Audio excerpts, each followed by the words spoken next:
I bought the EcoBoost instead of a GT, and after living with it, I think I made a mistake. So when I was buying the Mustang EcoBoost, I was thinking about things like how it's cheaper, how it's better on gas, and how it looks like a Mustang still. But there are things nobody tells you until you own one. So why did I buy an EcoBoost? Because honestly, at the time, it made total sense. I was 18, I was picking out my first sports car, and as I was scrolling through Facebook Marketplace, I saw an amazing deal for a Mustang EcoBoost. 20k, 38,000 miles, looks beautiful, good condition, and the owner had a stack of service records right there for me to look at. And just seeing all these and then researching the car, the EcoBoost was honestly such a good deal. Whenever I was looking at the used market, there was a $10,000 difference between an EcoBoost and a GT. So that totally set me off, especially at the age I was. There was also the insurance. Insurance for an EcoBoost is cheaper, and daily driving an EcoBoost is easier and again, cheaper. So I put all my cash straight to the car, paid it off, and got myself an EcoBoost. It was a 2017 pearly white, beautiful color, performance package Mustang EcoBoost, and that is what I've been driving for the past 4 years. Now, to be fair, the car is really good. I mean, I've had it for 4 years, I still have it, and now I make videos about it. So it is a really good car. For one, the aftermarket support on this car is absolutely insane. Honestly, when I bought it, I thought I was gonna just keep it stock. I won't be able to make any differences to it. But no, I mean, if you have been subscribed to me, you'll know that is very much not the case. I have done so much mods to my car. I got the CVF intercooler, the CVF charge pipes, CVF downpipe, MBRP street exhaust, Roush intake. It just keeps going. I got so many bolt-on mods, and the car feels completely different. So in terms of having a quick, fun handling, performing car, the EcoBoost checked all my boxes. And on top of that, it is such a good daily. The miles per gallon is, again, I get about 25 to 30 miles per gallon when I'm on the freeway, which is usually where I'm at. And whenever I'm not on the freeway, on the street, if I keep my foot off the pedal, I get about 18 to 23 miles per gallon. And let me tell you, a lot of people talk about reliability. I am full bolt-on, and the only reliability stuff I had to do is maintenance mods. I have never had any issues with the car. Again, I'm a knock on wood.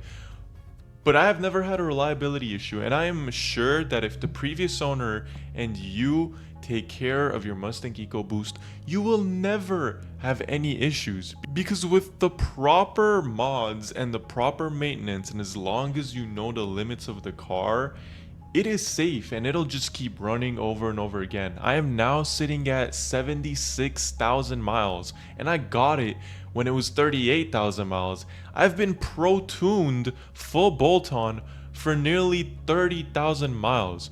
So I know for a fact these cars are pretty damn strong if it's been running this well with zero issues. Now up to this point, you might be going, Vin, you don't sound like you regret the car.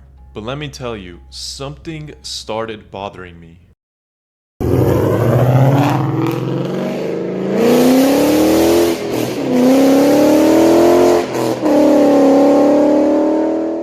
I mean, at first, I couldn't even explain what it was. Nothing was technically wrong, but something fell off. And the weird part is I didn't notice it right away. But what I do remember is one day I was at a stoplight and a GT pulled up next to me. He revved it, and that's when it hit me. It's not about speed, it's not about power, it's the feeling. And that's when I started asking myself, did I make the wrong choice? Now the first thing straight off the bat to talk about is the sound of an EcoBoost. And whoever's sat in a car and whoever is a car person, you will know that the sound is the emotion of the car. That is why electric cars feel horrible. They might be insanely fast, but they don't have that sound the mechanical cars are making, and it just doesn't bring that sense of emotion that we look for as people who are into cars. Now, the EcoBoost stock sounds horrible, and even after some aftermarket options, it still sounds horrible. Again, I made a whole video on sound options for the Mustang EcoBoost because I was actively trying to tackle this issue with the car.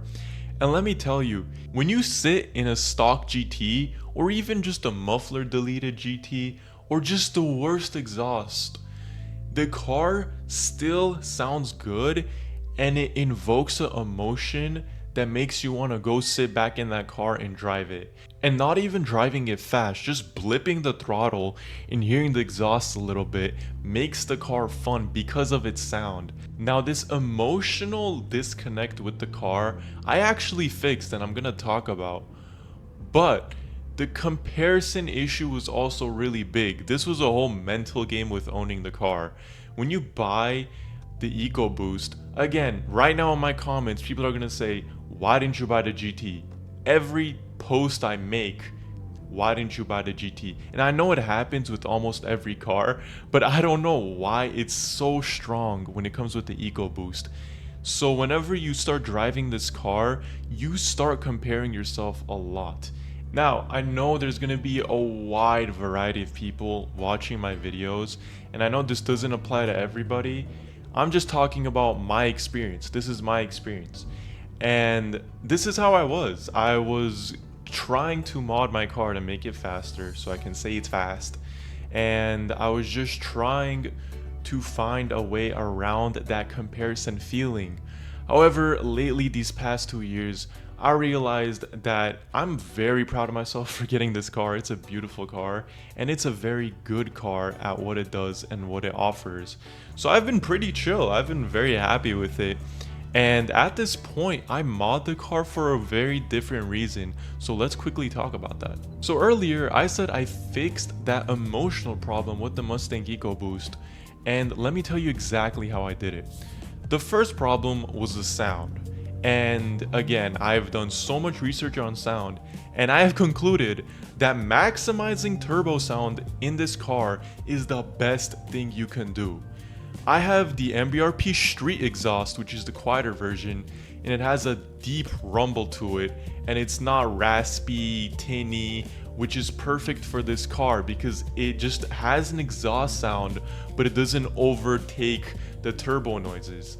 I also got the CVF catted downpipe, which helps keep that deep tone nice and clean, just amps it up a little bit. And then here's the sauce. I have the CVF intercooler and the CVF charge pipes with the HKS blowout valve along with the Roush intake, and that is what makes my car sound like this.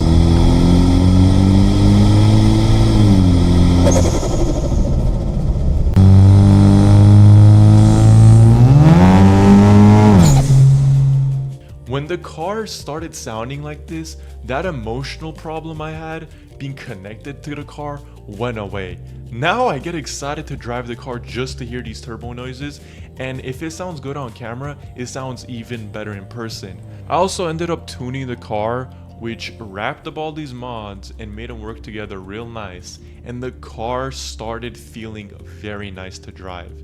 So those two issues and regrets I mentioned earlier, I was able to fix. However, it took a couple $1,000s, and luckily I was able to do all the labor myself. So if you include the cost of labor, these mods can get really expensive. Maybe in another video I'll break down all the mods I have and how much it costs, but it's over $5,000. So let's finally answer the question, did I make a mistake? And the answer is, it depends. Now, it depends because if I had a stock Mustang EcoBoost and I had to keep it stock, I would 100% regret it because I wanted an experience, and the Mustang EcoBoost is just a good daily car in stock form.